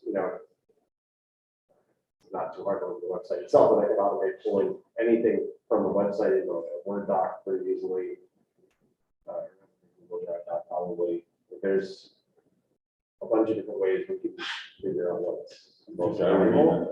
So I think I see this as like one step higher than kind of the day-to-day. And it's forward looking instead of like an update on what we've done. Right. So I would say that my recollection is much like Gordon's, that like the weak link of the process was not in the concept, it was in our execution as a board. Right. But one way to sort of mitigate that to some degree would be to also include partners, which I don't think we really did in a meaningful way for that. So we could, I mean, if there's a Google Doc, Right. we can ask them to, can you update here or whatever, and we mess with format. Yeah. That's maybe less of a lift. That's kind of what I'd like to get to is like, here's a Google Doc, you're responsible for this block, Dusty or Chief Joe or whatever, like, Right. go fill in your 3 to 5 sentences, and then at the end of the day, I can do a final pass and make sure it all still looks good, and then that's just it, I think. Yeah, and it might be as simple as using a Vistaprint. Right. Just send the PDF and they'll send you 1,000 copies in a week. See what that kind of cost looks like. Yeah. We both use this the way. Like this. We use Wordstro and Ithaca, and they're really pretty inexpensive. Don't we actually really have an extremely robust printer? Not for a fold and half glossy, just like. Oh, you want to fold it in half and make it glossy? Okay. I want to go the other direction. I want the cheapest possible newsprint. So it looks Vintage. You wanna make it wrap- look I wanna wrap vintage fiction. for $150,000. Borrow the, yeah. But Something we out of should the explore history all of section. those options. Great, you want people to read it. Even part of this. Oh, yeah, I just, Part of this, the fact. and where I'm coming from, you certainly know your equipment better than I know that printer, which is very minimally, is that people seem to chronically underestimate the capability of these really big, like Toshiba machines. And I just lived through that in several different office experiences, and they're like, well, it can print like that and in color and on trifold, but maybe ours really can't, so. Okay. Good services. I'd be in favor of, Our one machine mailer can do that all of said, that. What's that? Our machine can do all of that, but it's, yeah, I mean, it's perfectly capable. And actually, there's a new machine on our budget request as well. Then we have to find out what's the cost for the paper that Toshiba or whoever is charging Yeah, us I mean, in the ink Yeah, relative we to don't farming contract it for out. paper. Right. So in the past, when I have done the price comparisons for all the other things that we mail out throughout the year, we end up going to Word Pro every time. It's that least expensive. But just keeping in mind that when you have a trifold, it still has to be sealed. Everything still has to be labeled. So it doesn't take away as much of the man hour. If it's a as mailer, one would think. Yeah. if we don't make it a mailer, then that solves that. yeah, like that. Or at least to start, right? You can Because I start. don't like the mailer idea, really, because who are we sending it to? 3/4 Well, of and the I people think- that get it. 3/4 of the I think people that people get would- it will already have seen it digitally. And will Right, recycle and it. you would be Okay. surprised how many we get back. We get a ton back. I was about to say, I'd be in favor of one mailer that says all of this will be moved to digital. And then if you want hard copies, we'll leave them out in the slot and village from the porch or something. Yeah. Well, I mean, we only have to do it once to see if we get 1,000 and we take them to 10 locations. Yeah, I And think a week that's, later, they're all still there. Yeah. Exactly. that's Then I cool. guess people don't really want physical. Well, I think the next step, the first step is to figure out how we want to put it together so that it's not overwhelming for one person and doesn't run out of content immediately. So I'll take a stab at that and then we can figure out exactly the print and distribution approach at that. Once we get that sorted. Okay, cool. Anything else? Any of those? That, I believe, is it for me. Yes, it is. So we're actually running over time, but I skipped two things. You're all right if I jump in? Go for it. One thing I wanted to bring up, the stretch code, I was hoping to have Terry Carroll's replacement, Gina Cassidy, come to our next meeting. But I wanted to get a sense, I know we'll be in the budget, or do you know, have any idea, people in the central, how much will be on that agenda? Will it be all right to have 15 minutes or 20 minutes? Assuming she can come. Yeah. Clear out after. I think we should be okay. And then the other thing I was thinking, just to throw this out there, this does not need addressing, this is something I'll talk to Nick of Finger Lakes about. But my thinking had been maybe somewhat similar, or at least parallel. Realizing that for EMS reports, these are getting sent out. We talked about this with police reports, but it would be nice to have a dashboard on the website. It's like, here's data that you want, but don't have access to about the village. For EMS, it would allow me to just say, hey, towns that we contract with, please look here, because it's something that's continuously falling through your cracks for me. So I'd like to have something there that is more stable and predictable. So I just wanted to throw that out there, not to let you know that I'm working on it so much, but to think about what your departments might be also appropriate for like a stable dashboard that people can use. Just to think about what people would like to see, but that's it. One breaks to me. Yeah, well, I mean, that's one of them, or hours plowing. I mean, there's a million pounds of salt. I would love to know. I would love to know how many pounds of salt have been put on the roads this year. Actually, I would hate to know, but. I know, yeah. And then how many trees are slowly dying? Using some blue slushy salty chemicals here. Yeah, we're using that from Cargill. I can't remember the name of it, but it's, the town uses it too, and it's supposedly, I don't know, quite know all the details, but supposedly more environmentally friendly, you use less of it, it runs off much less is less better. And then gravity, so it doesn't just turn into salt water. Horse Fest is always the Saturday before Father's Day. It will be June 18th this year. Now we know, Saturday, Father's Day weekend. correct? Okay, police, Keith. Start with call report, 168 calls for service, 3 of which were outside the village. 2 of those were a assist in the sheriff department with a psychiatric mental health assist. Criminal investigations included 1 larceny, theft, a domestic dispute, harassment, and fraud. Had 4 motor vehicle crashes that had no injuries and 1 that had minor injuries. So keep your eyes on the road. Stay safe. Streets in the village. Talk more about the streets in a minute. That's call report. We have had, even correct in saying that since our last meeting, we did have a leaps meeting. So we had 3 members of the public attended that, 3 or 4, 4 members of the public. So went down a few people from the first meeting. So we did offer a Zoom with 1 person on Zoom. We had 3 people present. Talked about a lot about street safety. Talked about traffic enforcement. And collecting articles of national interest and kind of bringing them back locally to discuss. Talked a little bit about how do we encourage more civic involvement, how do we make people feel more comfortable being generally more participatory when they may be intimidated for a number of different reasons. And then we also talked about what can be the base of the homework for the group was, think about what the long-term goals of the group should be. How do we put things into practice? How do we make the members of the committee feel like they're contributing to the local community? So that we make sure that there's actually everyone feels like it's a valuable experience.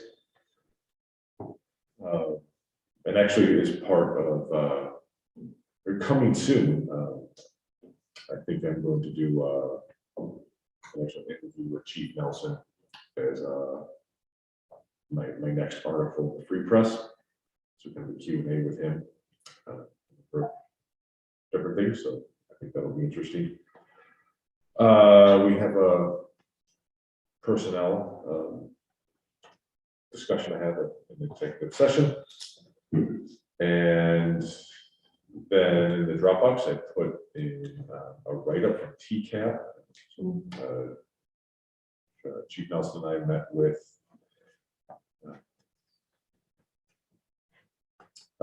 Philip Smith, who is the safety and security manager for TCAP. And basically what has happened is TCAP drivers have expressed concern over a crosswalk, specifically the crosswalk between Napa and Creekside in terms of the visibility of the crosswalk when there are cars parked there, and kind of the perception distance and reaction distance, which are the things you'll see in this report, and braking distance, total stopping distance, all these things that kind of measure. I won't read the whole report for the sake of time because I know we have a lot to do. But basically their recommendations are that move the northbound no parking sign, which is in front of the east side, which is in front of Guinea, from 18.5 feet to approximately 40 to 45 feet. So basically what they're saying is remove on both sides of the street for the Creekside and Napa, remove parking spots and increase the no parking area to increase visibility around that crosswalk. So again, I know we're short on time tonight, but basically, I think the things for us to consider are, I see a few options. We can follow their advice and remove spots. We could, in discussing this with different people in the community, some thought is to flat out remove the crosswalk and just have one crosswalk instead of two crosswalks right there.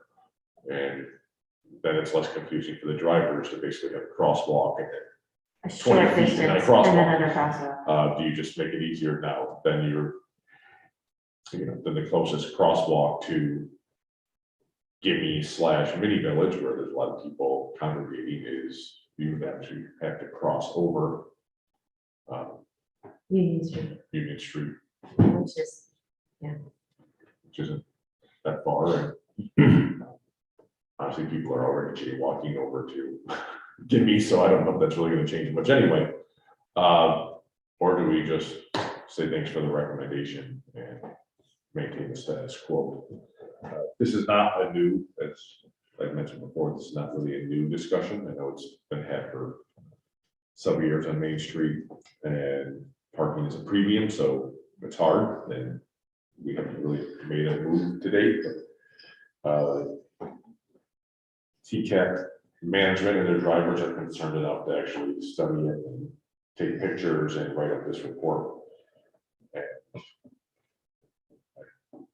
personal feeling is, I've witnessed enough things, other people have witnessed things where I don't know if I'm comfortable with the do nothing approach. Because if something did happen, if kid got out of somebody's hand and darted across the road and there was an issue, not even, it could be an 8-year-old kid doing the right thing in the sun. Right, in the yeah. wrong place. Again, and then, I hate to be like, well, we didn't want to give up 2 spots.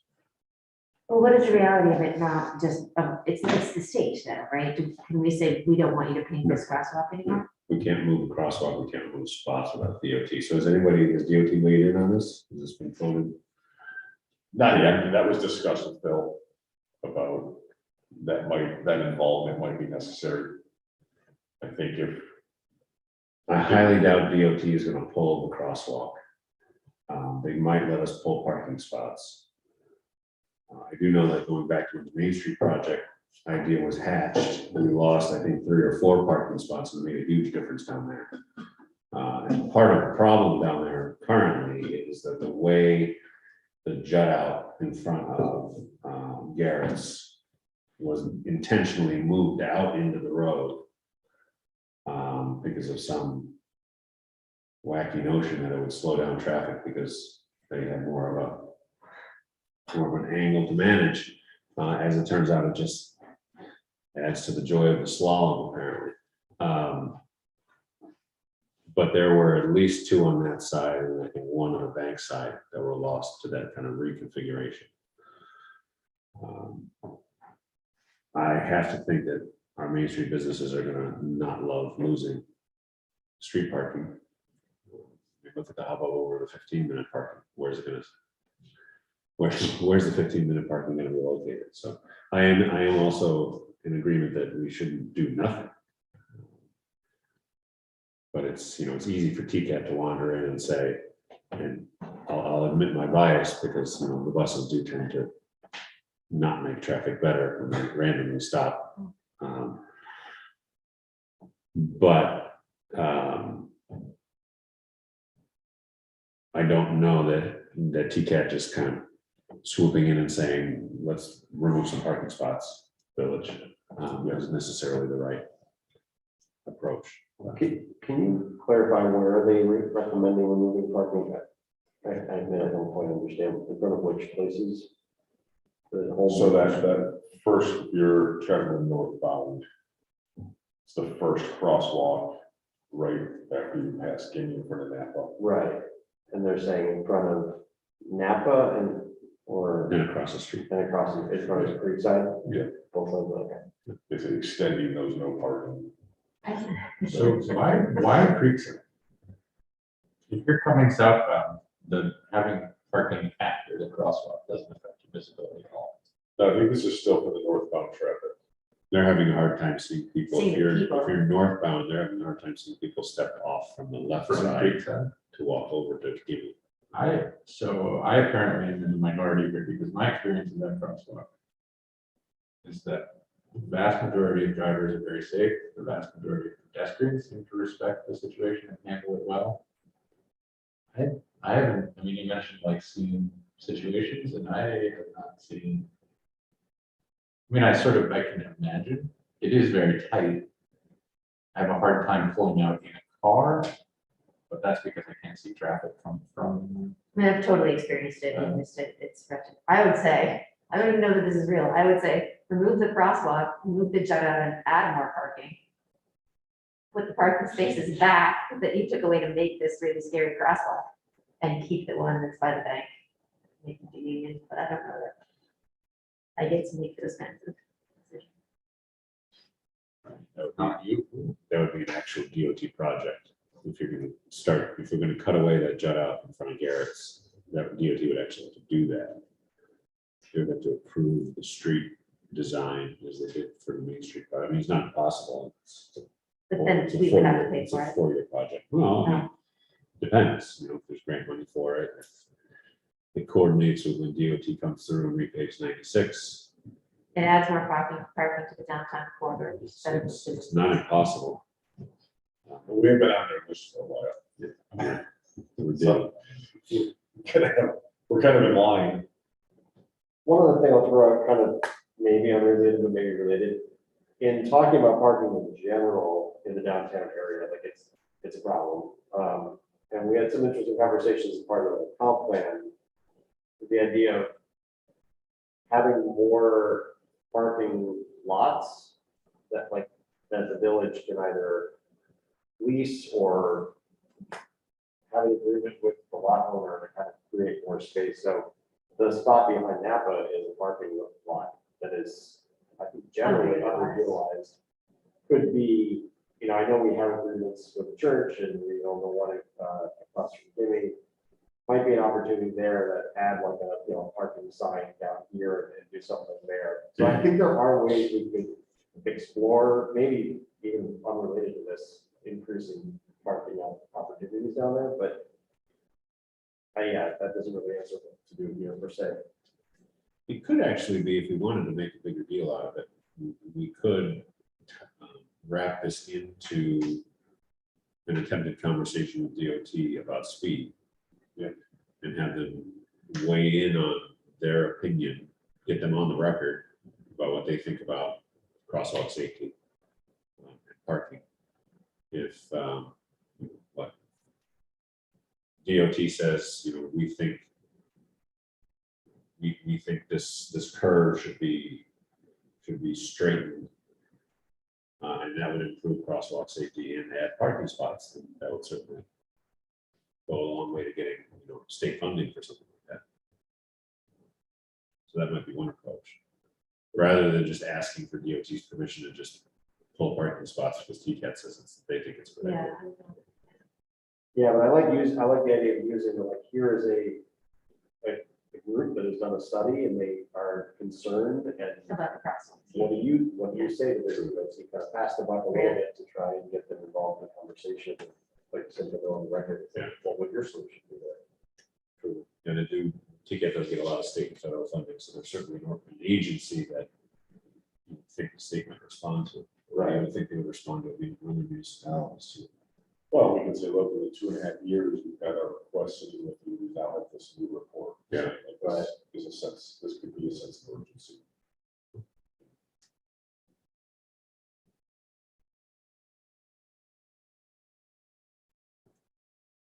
I like the Giles plan. I want to also throw in that part of that would be, you said we then could also have more access for delivery trucks, which are all competing for, you know, space, and then that makes that even more interesting for pedestrians and safety of traffic. So 15 minutes zone, whatever. Plus more space for trucks, but All right, so we'll coordinate on that, because I know that Anna Callis had mentioned something about talking to DOT about speed, so maybe we can broaden the conversation a little bit. Yeah, and this intersection, this area was mentioned in our the initial outreach at some point where I highlighted it. So that's true. So,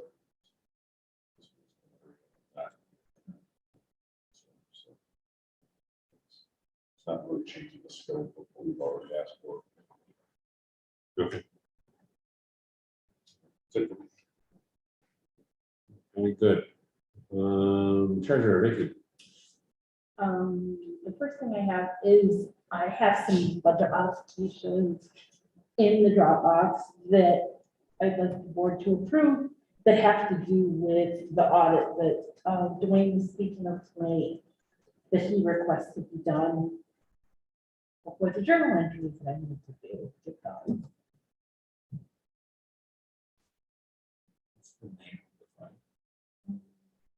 Budget modification request, 2021 audit.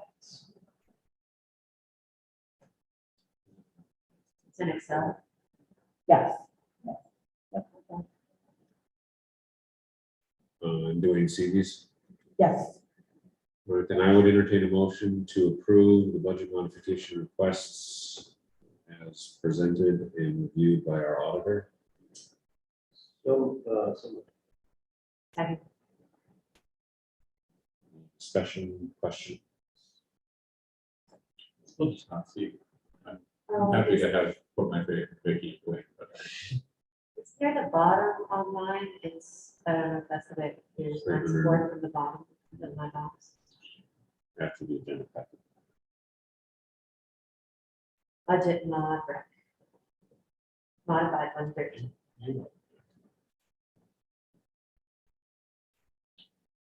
it's fine. It's terrifying. Any other questions? Hearing none, all in favor of approving the budget modification requests, please say aye. Uh, Aye. Any opposed? Thank you. The other thing is I have been working pretty diligently on the budget to even get the department heads to be already submit their budgets for, generally we do that in February, but I figured it would be easier and then maybe not have to have that March, late March meeting. There's little to be filled in, and it's the things that the board generally decides on. I've had discussions with Tom and Chief and Dusty about equipment, so I would say that the what's in the budget is, for lack of a better word, kind of their wish list, you know. I'm sure there'll be modifications. I filled in as much of revenue as I could based on what we've done in the past. Of course, some of it, probably half of it is still up to you. Gordon has the assessments. So that's in the little graph to the right of the revenue. So I think it'll be pretty speedy this year. You know, I think we've done it enough. Now, You gotta not, you can't not talk about what. No, no. Well, I mean, you know. It just goes very fast for to do this. It's great. I mean, so, other than that, starting the 28th, my hours change. My last Monday I ever worked. I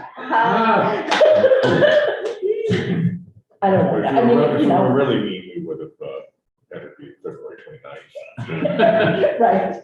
No, other than that, it's just normal things, normal daily stuff that comes up.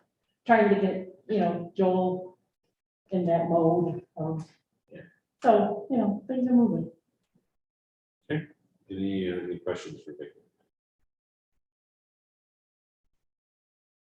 All right, clerk, Tammy.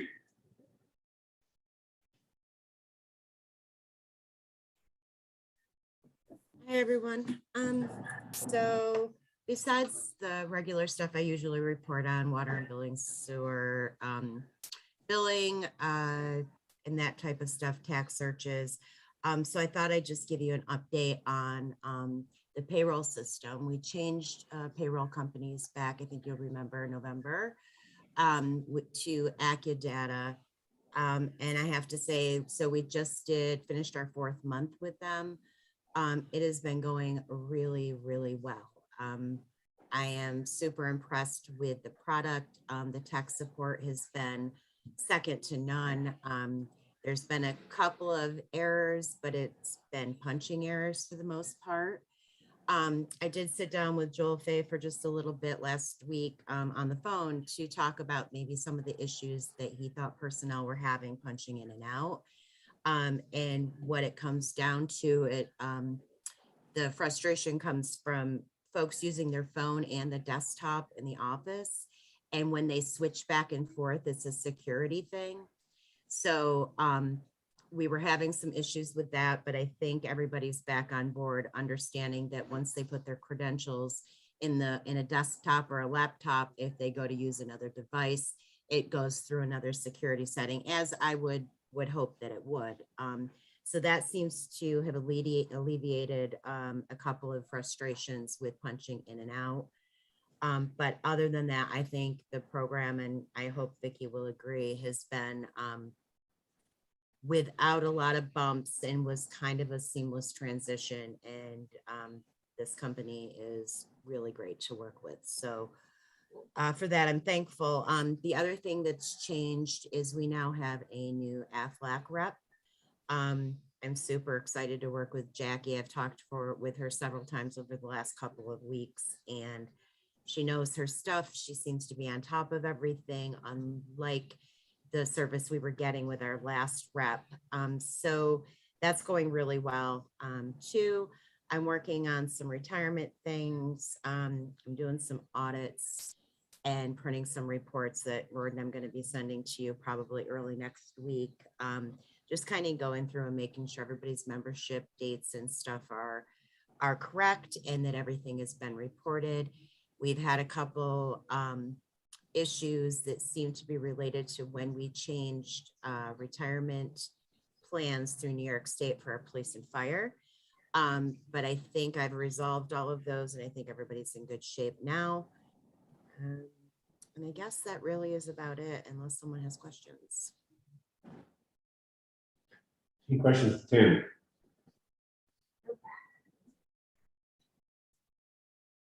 Okay. Thank you, Tammy. Welcome. So item number 8 is our budget working session. I actually don't intend to go through, start going through these budgets unless anyone really wants to. Going through them line by line this evening. We have our next budget working session is the 23rd. What I'd like to do, which is somewhat different than in previous years, but if it's okay with the board, what I'd like to do is for that meeting,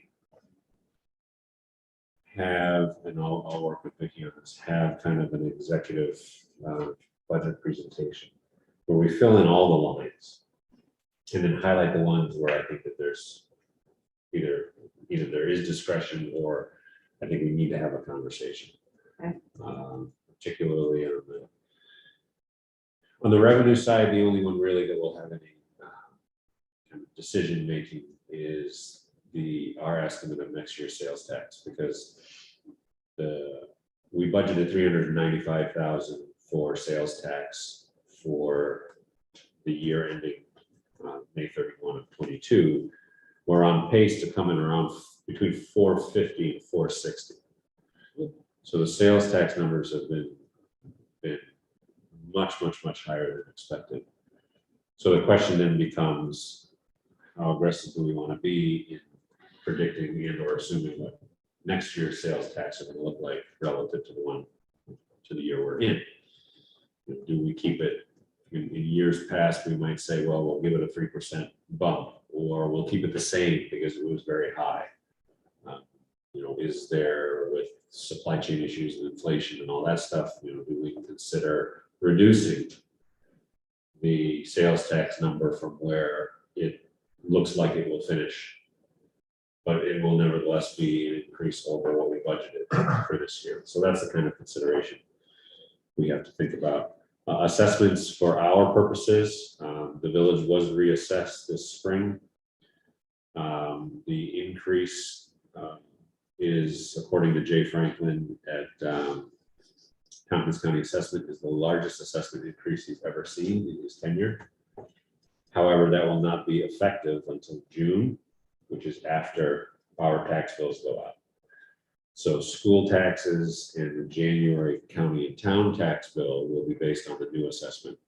But our 2022 property tax bill will be based on the old / current one, which only saw a very slight increase. So we have to wait a year to see the change in assessments affect our tax rate. And then on the spending side, of course, we just have the usual conversations about what to allocate for certain things. We'll of course have ETC to discuss, since we'll be allocating some funds for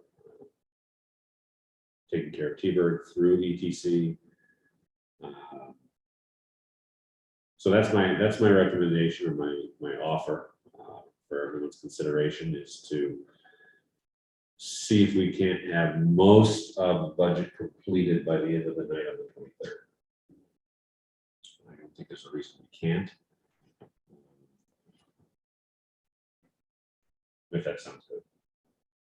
I think that sounds great. I mean, the reality is that's sort of how it's gone for the last couple of years. I mean, since you've been there.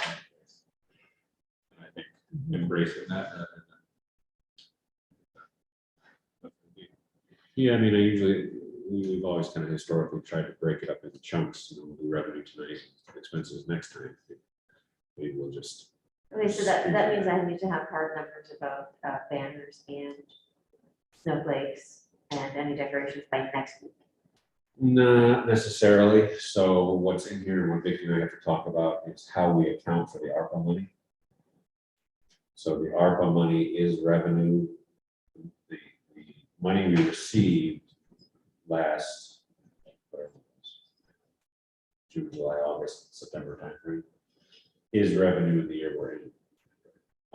Do we budget for what we know we're going to get and call it revenue? Or do we leave it unassigned so that it puts us in a revenue overage? Oh, We'll okay. actually get it. All right, So either way, we've got cushion in that number. okay. And that's something that they can talk about, and we can discuss.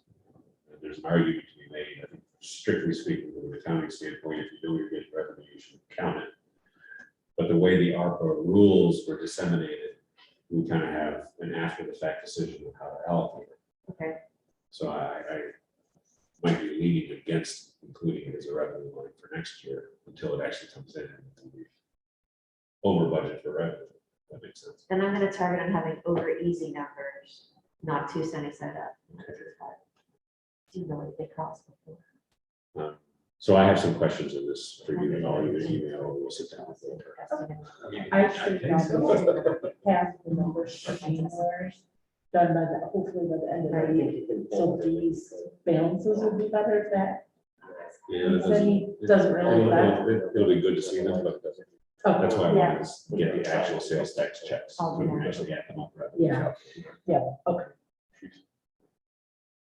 Vicki, I'll send you an email, but actually, can you search what the lights cost for sure, the snowflakes? The what? The snowflake lights, you could find that. We need to order snowflakes. Yeah. I just need to know the company they came from, but we'll figure it out. Yeah, I'm we'll figure gonna it send you an email, so if we can get that number, out. because I'll need it, you need it anyway. Yep. Thank you. Vicki, I have all of the information I can forward. Okay, that's fine, yeah, we'll find it. And then obviously something like sidewalk contractual. If we're gonna start to institute a sidewalk capital plan and we want to do spending each year, so those are the kinds of things we'll have to Okay. have some discussion about. Most of the line by line, fire and EMS are the two biggest ones, they're already preset, so that saves some time. I don't think insurance really affected them at all. All right, good. So we will get back to all things budget on the 23rd, and that's what time, 6 p.m.? Yes, please. Okay, item number 9. See, Ben, just like that. Item number 9, any old business?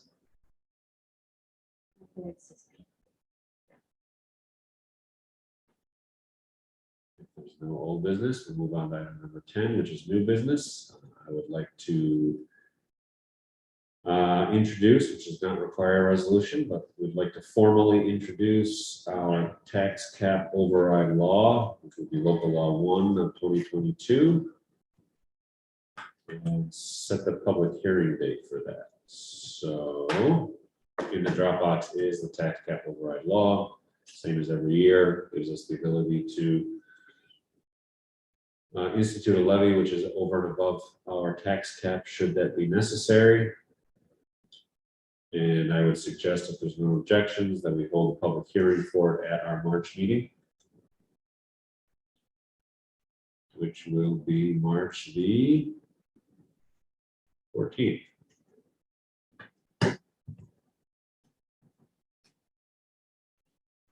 I agree. Okay. Tammy, you got that? March 14, 7 p.m., public hearing, local law 1-2022. Add it to the mailer.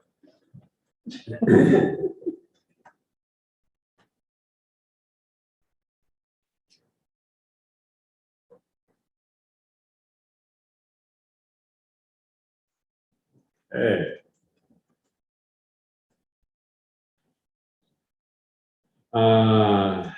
Takes us to item number 11, our second public comment period. We have no members of the public present in person or via Zoom. So I would entertain a motion to go into executive session to discuss EMS and police personnel.